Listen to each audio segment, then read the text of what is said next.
ఒకటో తారీఖు అయినా కానీ ఈ రోజు వరకు ఇంకా పింఛన్ లేదు. అదే జగనన్న ఉంటే మాకు ప్రతి ఒకటో తారీఖున ఉదయాన్నే వచ్చి మమ్మల్ని నిద్ర లేపి పింఛన్ ఇచ్చేవాళ్ళు. మాకు వారంటీ కావాలి, జగనన్నే రావాలి.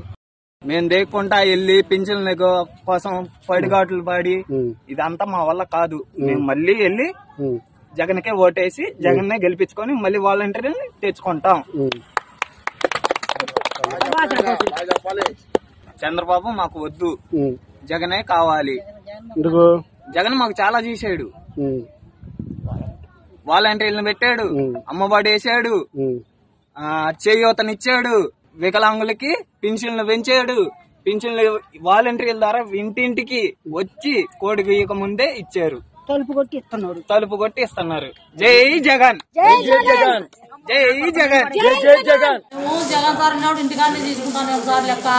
ఇప్పుడు ఎండకు వచ్చి మేము టిఫిన్ చేయకుండా ఏం చేయకుండా వచ్చి షుగర్ ఉంది నాకు, వచ్చాడు కూర్చున్నాం సార్. జగన్ ప్రభుత్వమే బాగుంది, మాకు జగనే బాగా సాయం చేసినాడు. చంద్రబాబు నాయుడు వేస్టే.